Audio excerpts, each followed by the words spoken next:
हम एक टॉपिक पेश करने जा रहा हूँ। तो वेलकम इंग्लिश व्लॉग्स के साथ न्यू टॉपिक। हम आज पढ़ेंगे डिफरेंस, पढ़ेंगे दो सेंटेंस है हमारे पास। एक है ही अंडरस्टैंड्स इंग्लिश, दूसरा मैंने लिखा है ही डज अंडरस्टैंड इंग्लिश। अब ये दो मैंने सेंटेंस लिखे हैं। दोनों की मीनिंग तो उर्दू में भी चेंज, इंग्लिश में भी है। तो उर्दू में हम ऐसे कह सकते हैं कि ही डज अंडरस्टैंड्स इंग्लिश, वो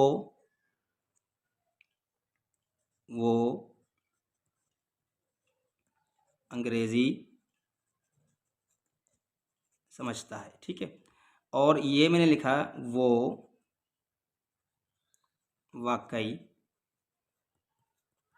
अंग्रेज़ी समझता है।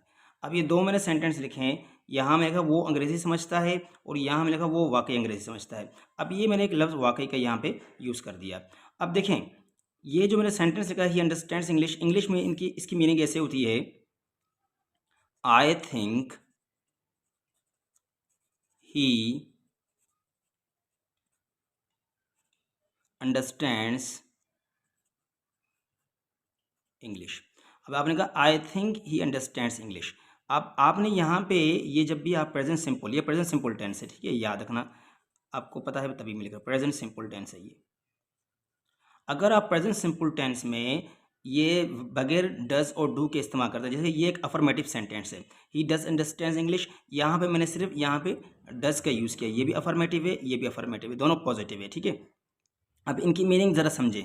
जब आप प्रेजेंट सिंपल टेंस में ये इस तरह के सेंटेंस यूज़ करते हैं बगैर डू डस के, तो इसके मतलब ये होते हैं कि ये आपका ये ओपिनियन है। क्या है आपका ओपिनियन, आपका एक ख्याल है।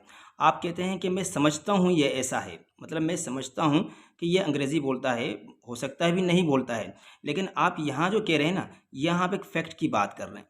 ठीक है, और हो सकता है आपने इसकी इंग्लिश सुनी होगी या उन्होंने कोई ऐसा कोर्स वगैरह किया, तो आपको आप अगले को बताइए ही डज़ अंडरस्टैंड इंग्लिश, वो वाकई इसमें कोई भी शक नहीं है कि वो अंग्रेज़ी नहीं समझता, समझता है। देखिए, जैसे मैं एक और सेंटेंस आपके लिए लिखूँ, मैं लिखा दे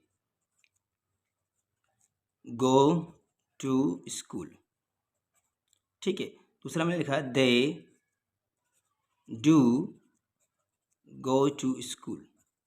अब ये दो मैंने सेंटेंस लिखे हैं। ठीक है, मैंने लिखा दे गो टू स्कूल और they do not go to school. अब इसकी मतलब ये हो गए हैं कि मैं कहता हूँ कि वो स्कूल जाते हैं, लेकिन ये मेरा ओपिनियन है, मेरा ख्याल है, हो सकता है वो स्कूल नहीं जाते हैं। ठीक है, लेकिन वह they do go to school, इसका मतलब ये हुआ कि वो वाकई स्कूल जाते हैं, मुझे इसका कन्फर्म है, पता है।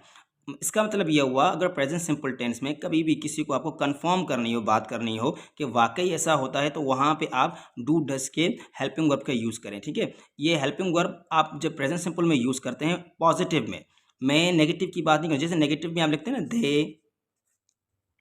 दे do not go to school, ये आपका नेगेटिव हो गया। ये क्या हो गया, ये नेगेटिव सेंटेंस है। लेकिन ये जो सेंटेंस है ना, ये अफर्मेटिव सेंटेंस है, पॉजिटिव है, ये भी अफर्मेटिव है,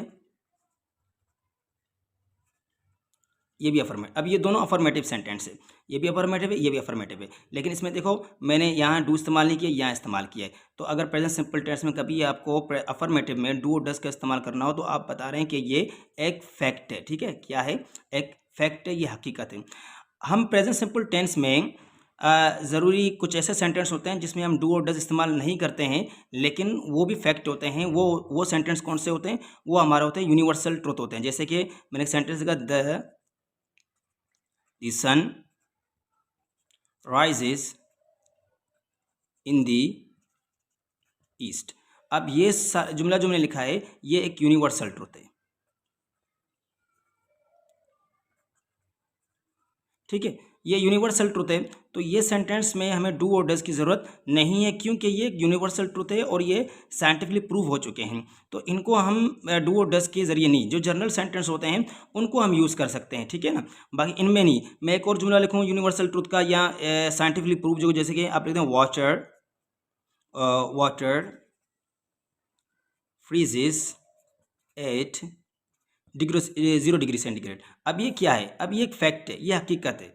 तो ये हमारा कोई ओपिनियन नहीं है, ये फैक्ट है, यूनिवर्सल ट्रुथ है, ये साइंटिफिकली प्रूव हो चुके हैं। तो इनको हमें डू और डूज की यूज़ की ज़रूरत नहीं होती है अफर्मेटिव में, ठीक है। बाकी यहाँ जो हम सिंपल सेंटेंस बनाते हैं, जैसे कि मैंने ये पहले लिखा था, तो यहाँ पे मुझे एक ओपिनियन है, मेरा ख्याल है कि ऐसा होता है, ऐसा नहीं भी हो सकता है। लेकिन मैं जब किसी को कन्फर्म करूँ कि भाई नहीं ये हकीकत है और ये सच है, तो मैं वहाँ क्या करूँगा, डज और डू का यूज़ करूँगा, सिर्फ किनको छोड़कर, यूनिवर्सल जो सेंटेंस होते हैं उनको छोड़कर। फिर हम दूसरे सेंटेंस जो प्रेजेंट सिंपल के होते हैं उनमें डज और डू इस्तेमाल करके उनको हम फैक्ट बनाते हैं, ठीक है। और thank you so much. Next video के लिए ज़रूर वेट कीजिए और मेरे चैनल को सब्सक्राइब कीजिए। Thank you so much.